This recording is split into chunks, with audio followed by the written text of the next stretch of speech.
to look at elapsed time. Does anyone know what elapsed time means? No? Elapsed time is the amount of time that passes from one time on the clock to the next time on the clock. And the way we find out the elapsed time is we look at the difference in the amount of minutes and hours between the two clocks. Today we're going to use these two clocks and a number line to find out how much time has elapsed. We have a story problem. Sally's class is about to get out for the day. They're looking at the clock and it is this time. Sally's class learned how to tell time already, so she knows that it is 3 o'clock because the shorthand is on the hours and the longhand is on the minutes. They know that they get out when the clock looks like this.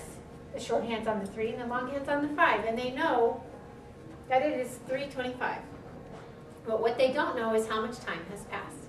So we're going to help Sally's class find out how long until they get out of school. The first thing we're going to do is draw a number line. And this problem has a number line on it, but we're going to work right on top of it. So when you're drawing a number line, first you draw the line, and we're going to go a little bit longer on this one. Then you write your start time, and our start time is 3 o'clock. So we put 3 o'clock for our start time. Our ending time is 3:25, which we have right here. The easiest way to count minutes is to count in groups of 5, because each one of these has 5 minutes in between. So we're going to draw a line here from 3 o'clock to 3:05. So that we can count by 5s from 3 o'clock to 3:05 to 3:10. Who can tell me what comes next?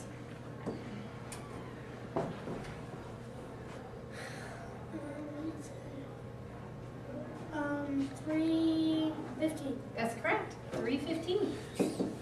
Then 3:20 and 3:25. What would come after 3:25 if we were counting by 5s? I think 3:30. 3:30, that's correct. If we had a change in the hours, we would keep going until 4 o'clock so we could tell the difference. But we're just going to work in minutes. Since each one of these is a group of 5, we're going to move a 5-minute jump. So we're going to take our pen and we're going to jump from 3 to 3:05. And we're going to make a 5 on top to represent 5 minutes. And we're going to keep going. Here's another 5. So we went from 3 to 3:05, 3:05 to 3:10, 3:10 to 3:15, 3:15 to 3:20, and one more jump makes 3:20 to 3:25. Do we need to go any further? I think not. No, because that's where our minute hand is, right there. So if we want to know how much time passed, we're going to add each of these 5s to find out how many minutes have passed. And since you know how to count by 5s, we're going to add it right here on the board. So count with me. 5, 10, 15, 20, 25. How long until they get out of school? 25 minutes. 25 minutes, thank you. You just solved elapsed time using a number line. Now we're going to look at it a little differently. What if this was here on the 3rd line? I think it would be, I think they would need 3 more minutes because it would go straight through. You would add 3 more minutes. We would do the exact same thing, only we would have 3 hops, each hop representing 1 minute. So we would count 5, 10, 15, 20, 25, 26, 27. What's the last one? 20, 27. And the next one? I think it's kind of hard. 40. What's one more? 27 plus 1. Yeah.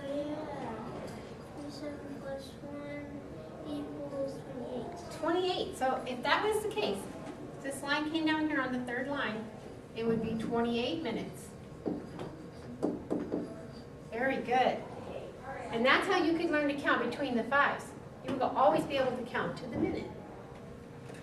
Now we're going to learn something else.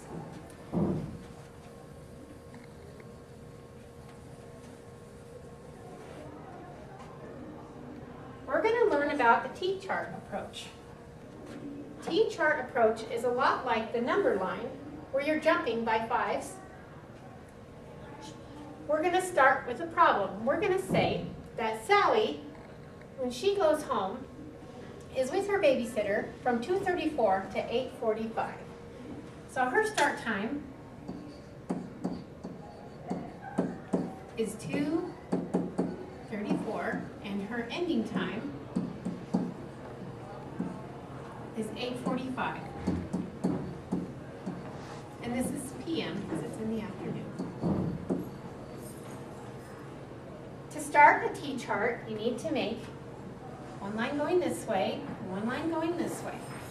And you're going to write on the top hours. You're also going to make a T-chart for minutes. We're going to go kind of on top of this one here.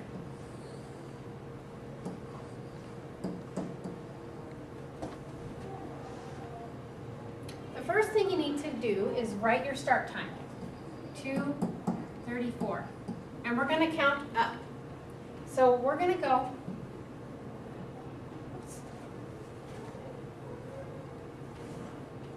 we're going to count up 1 hour from 2:34. Who can tell me what's 1 hour from 2:34? 3:34? That's correct, very good. So at 3:34, 1 hour has elapsed. And we're going to keep going until we get to 8:34. And even though our ending time is 8:45, we're just going to be counting. We're going to add 1 hour each time. So what's our next one? Yes. 4:34? That's correct. Thank you. How much time do you think has elapsed? I think 1 hour. 1 hour. So we're going to keep going. 5:34 is 1 more hour. What do you think the next one is? 6:34. That's correct. Are we there yet? Are we at 8:34 yet? Yeah. No. Let's keep going. What's our next one? 7:34? Do we need any more? Yes. We do. What's our next one going to be then? 8:34. 8:34. Have we made it close? Yep. Do we have enough hours or do we need another hour? We do not need another hour because we already got the time. We've got the 8 hour. Okay, so now we're going to add up how many hours elapsed. How much time went by? Count with me. 1, 2, 3, 4, 5, 6. 6 hours have gone by. Now we need to know how many minutes. And it's going to be a lot like that. We're going to do this by moving the 8:34, the 34 minutes, right there. The easiest way is to count by fives because we're used to counting on a clock by fives. If you want to count by fives, how many would you count up from 34 to get to a 5? Yes. 1. 1. Thank you. What do I have now? I think you have 35. Very good. 35. If I want to count up by fives from 35, what's my next number going to be if I add 5? 45? 40. Which one? I think it would be 40. 40. 35 and then 40. That's right. And And we need to go to what time? 45. We need 45. 5 more. 5 more. Okay, so now we made it to 45 minutes.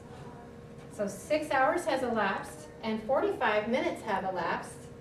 We need to add up how many minutes that was. So let's add 5 and 5. Okay, tell me. 10 Plus 1, equals 11. 11. The amount of time that elapsed from 2:34 to 8:45 was 6 hours and 11 minutes. Good job.